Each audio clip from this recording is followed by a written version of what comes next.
really special week because we've got Nixon, who is here to talk us through his creation of a Matilda's Bloombox in Ikebana style. So I'm going to hand you over and Nixon's going to give you a little bit of a background about the principles behind it and the story of this arrangement. Okay. So this is going to be a Nageiri type Ikebana. Nageiri is the type of vase. It's a tall, narrow vase. We're going to do one of the most basic arrangements in Sogetsu Ikebana. This is going to be... So today's ingredients are going to be Lysianthus, some dried bunny grass, some Carbonara Gerbera daisies, larkspur, poppy pods.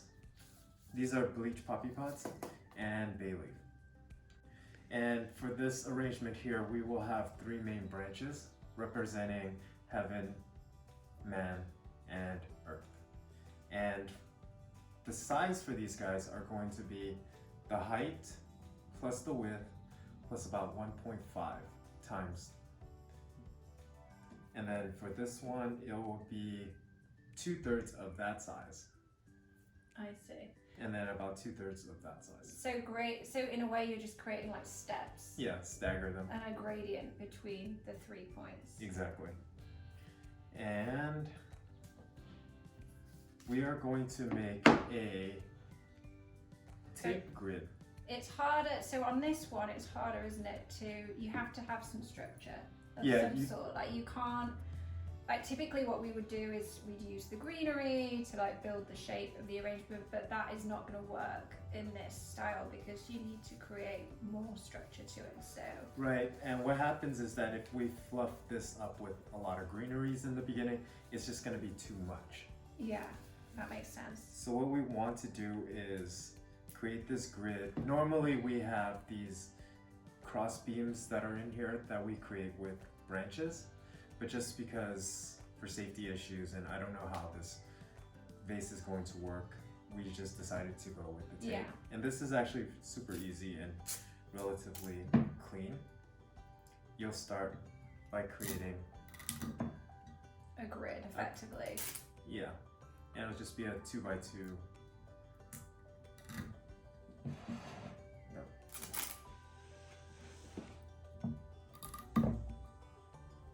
No pressure. Yeah.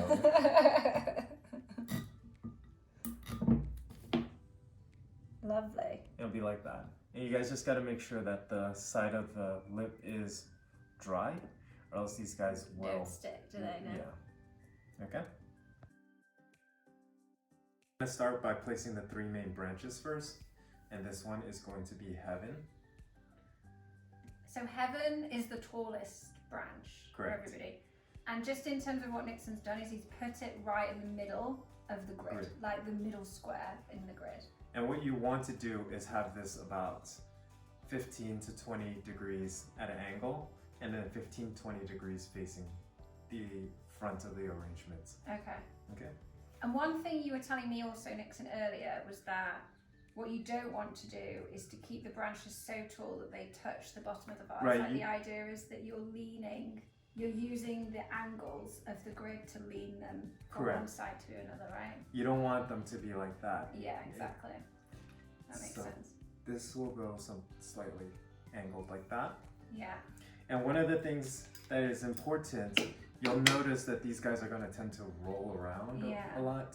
If you cut this at an angle, you just cut this at an angle, and this will prevent it from swiveling as much, and just place it in like that. Perfect. And then this is man, Man. and this is 45 degrees this way, and then about 45 degrees towards you. Okay. Okay. And you're doing this facing the front of you. Yeah. So this is the front. This is the front. Yeah. I'm looking at the arrangement. So we're going to turn it around in a minute, so don't worry. And then finally, this is earth, and this is going to be 75 degrees and about 75 degrees this way. So.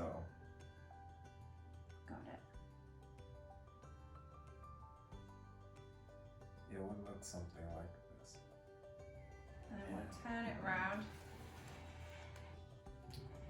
Be like that. So what this does is it's going to create an asymmetrical triangle, and this is going to create the dynamics. You want to keep this area relatively empty for the negative space. That's one of the most important things about Ikebana, is that you're not only designing with the material, you're designing with the space around it. And so in a way, you've got like a triangle here and then a triangle here too. So Yeah. they're your 3 points. Exactly. Now the next point is going to be the focal, and you want this to be right around here, Okay. like that. So this is shorter, right? Yeah. So we cut that So one at this- an angle. Sorry. This is shorter. This is going to be one. shorter than all the other stems. Great. These 3 branches should be your longest stems. So typically, like what we would do with our focal flower is we would build the base of greenery, and then we'd cut like the peony or the daisy down, and the focal flower would be like sit above the nape of the vase, all right? So you've kind of got a similar situation where it's the shortest point and it's the closest to the nape of the vase. But Nixon has also just kind of put it as an angle too, so that it kind of leans out. So it is important that you cut it at an angle so that you can hook it onto the tape, otherwise it's going to wobble around. Next step, I'm actually just going to create another small focal in the back to give it a little dimension.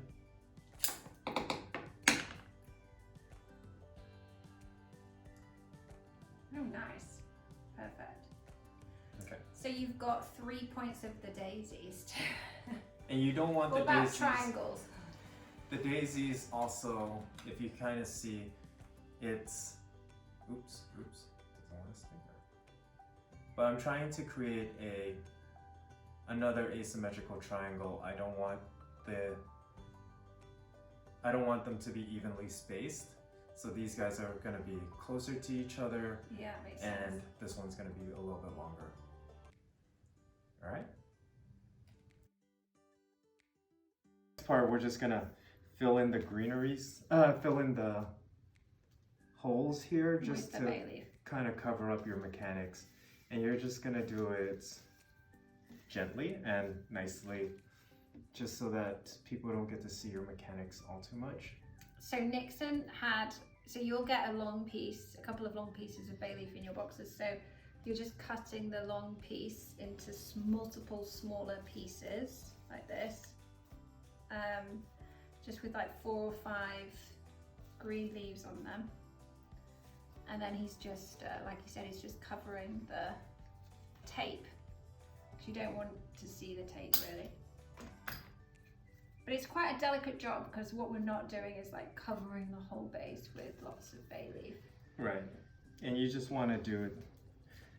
It's very sparse, isn't it? Yeah, just gentle touches so that your eye won't just naturally go to the tapes.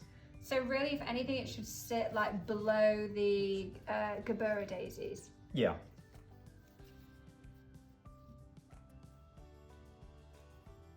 Okay. Just as you notice, as we're adding the bay leaf, it's just very low. You don't want to lose this whole space right here, and it's just something that even a horse can jump through. And So that is from like this point to this point, and this point and to this point to yeah. this point. I see. The idea is, and is that kind of an action standard, like something that's important within the design process, is Right. that you have like a This- lower part here where Right, you have this whole emptiness. This arrangement kind of frames the space that it is being designed into. nice. Okay. Lovely. And then we're going to add these lisianthus and some textures to kind of fill it out. Yeah. Okay. So Nixon, so the lisianthus, we strip the green leaves on the stem, and again just clean them up so they're really minimal looking, and Yep. yeah, just adding them in there. So would you say you're going to put these anywhere? Is there any methodology? Is it kind of Yeah, you just kind of put them in there wherever you feel like it's gonna look nice. Yeah. It's not gonna distract from the lines or the entire design. So they need to sit lower than, Yeah. than these taller. You can get them parts. higher and they'll still look fine, but just don't do too many of them. Like this Yeah. one will be fine if it's like that. Because it's shorter than the. Yeah. Oh, remind me again, which one is this one? Larkspur? No, the Oh. heaven or the earth. That's man. That's man. It's neither. Yeah. Oh, I was wrong on both. Counts. Great.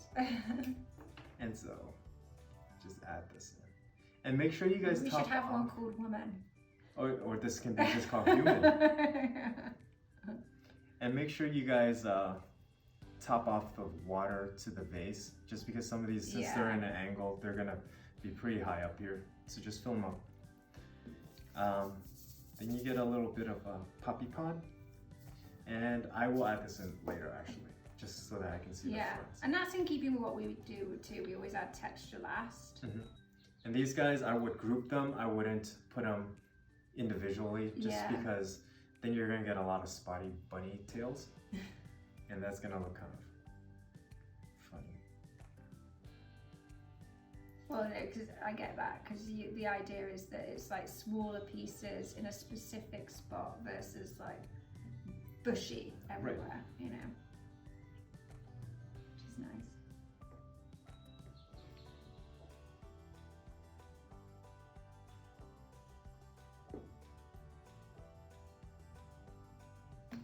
The things about this bay is that if I put this in there, it's gonna look kind of sad and droopy. So what you want to do is you can massage the back of the stems, and with the heat and pressure, it's gonna start flexing back forward. So Nice. and it comes back up like that. So you don't want anything to be falling, like flopping over. You want everything to be structured upwards. Is that right? Well, it could be droopy if the design allows it, but in this one, it's better if they're kind of more stiff or if they're just facing upwards. Yeah. So you just put That's that. nice. That way it doesn't look like it's, dying or anything. Great. Great. This is just the final accent, and I think, So this is the opium pod. and this is gonna go Nixon's right. putting in that. I'm going to turn it around in 1 second. So with that, you can put it anywhere, really. Yeah, it's just You're putting wherever. it in the middle. That's nice. I'm putting it, right in the middle where people can see it. Yeah. Once they see the arrangement, and it will look like Lovely. that. Well done. Thanks.